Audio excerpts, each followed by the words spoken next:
Hi, ich bin's wieder, euer Tim. Es passiert zwar jeden Tag und überall auf der Welt, aber trotzdem ist es immer wieder neu ein Wunder. Hier in diesem Stall ist gerade ein Kalb zur Welt gekommen und das will ich euch natürlich zeigen, aber dafür müssen wir ganz leise sein. Das ist ein frisch geborenes Kalb einer schwarzbunten Milchkuh. Es ist von der Geburt noch etwas erschöpft und wackelig auf den Beinen. Aber schon ganz bald kann es aufstehen und herumlaufen. In der Milchviehhaltung bekommen die Kühe etwa einmal im Jahr ein Kalb, damit sie überhaupt Milch geben können. Denn erst nach der Geburt bildet sich in ihrem Euter Milch, die der Landwirt dann melken kann, um sie an eine Molkerei zu verkaufen. Einige Tage vor der Kalbung kommt die Kuh in ein spezielles Abteil für hochtragende Kühe. Hier hat sie eine weiche Unterlage aus Stroh und genügend Platz, um das Kalb in Ruhe zur Welt zu bringen. Meistens werden die Kälber nachts geboren. Am nächsten Morgen trennt der Landwirt das Kalb von seiner Mutter. So gewöhnen sich die beiden nicht zu sehr aneinander. Denn eine spätere Trennung, die wäre für die beiden schmerzhaft. Und das Kalb soll sich natürlich so früh wie möglich an den Landwirt gewöhnen.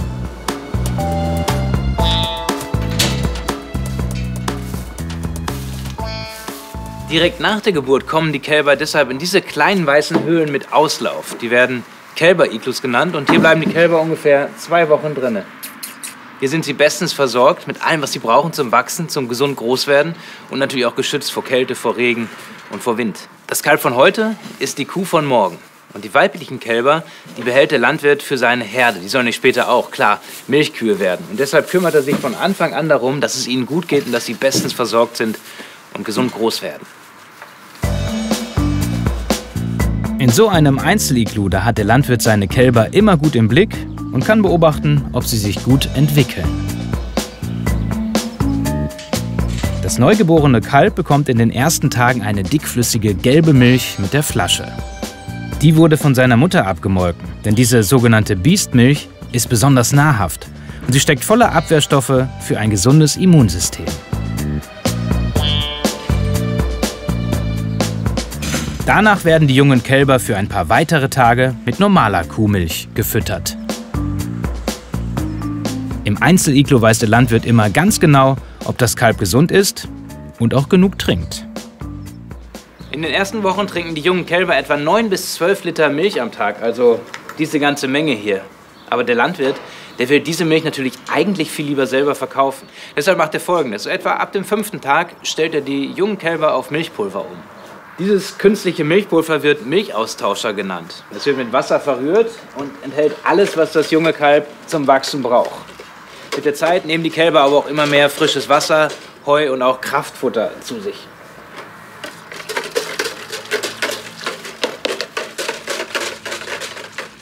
Die männlichen Kälber verkauft der Bauer an andere Landwirte für die Mast. Da sie später keine Milch geben, kann er sie für seinen Milchbetrieb nicht brauchen. Die weiblichen Kälber bringt er nach etwa 2 Wochen von den Einzeliglus in eine sogenannte Gruppenbucht. In der Gruppe lernen sie den Umgang mit den Artgenossen und entwickeln durch viel Bewegung kräftige Muskeln. Der direkte Kontakt untereinander, der stärkt die Immunabwehr und hilft, eine feste Rangordnung auszubilden.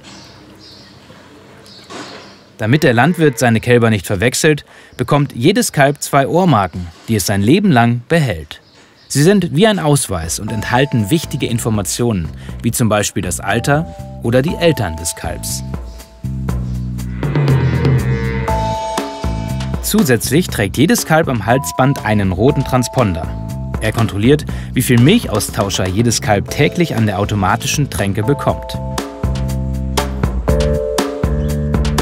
Der Landwirt muss nur ab und zu das Milchpulver nachfüllen.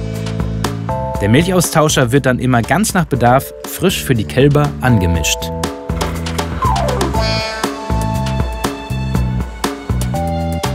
Bis es etwa 2,5 Monate alt ist, bekommt ein Kalb jeden Tag etwas weniger Milch vom Tränkeautomaten. Zum Ausgleich bekommt es immer mehr festes Kälberfutter, bis es gar keine Milch mehr braucht. Abtränken heißt das in der Fachsprache.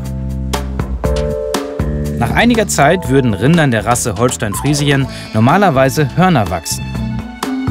Damit sich der Landwirt und die Tiere nicht an den Hörnern verletzen können, züchten heute immer mehr Landwirte genetisch hornlose Rinder. Erkennen kann man sie in diesem Stall an ihrer blauen Ohrmarke.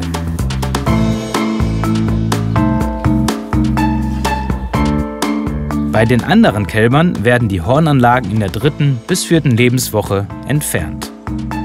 Natürlich bekommen sie vorher ein Schlaf- und Schmerzmittel, damit ihnen die Enthornung nicht wehtut. Dann werden die Hornanlagen mit einem heißen Stab verödet. Und am Ende wird alles nochmal desinfiziert.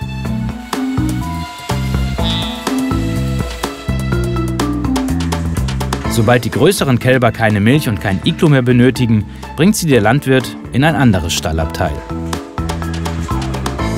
In diesen Buchten wird im Fressbereich weniger Stroh eingestreut. Das Ausmisten ist für den Landwirt damit nicht so aufwendig, weil weniger Mist anfällt.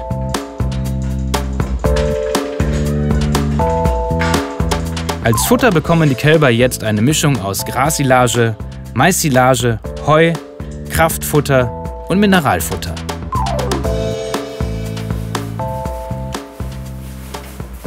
Hier in dieser Bucht, da stehen die ältesten Kälber. Und mit 6 Monaten ziehen sie dann um in den Jungrinderstall. Dort bleiben sie dann so lange, bis sie selbst ein Kalb bekommen und dadurch dann zu Milchkühen werden.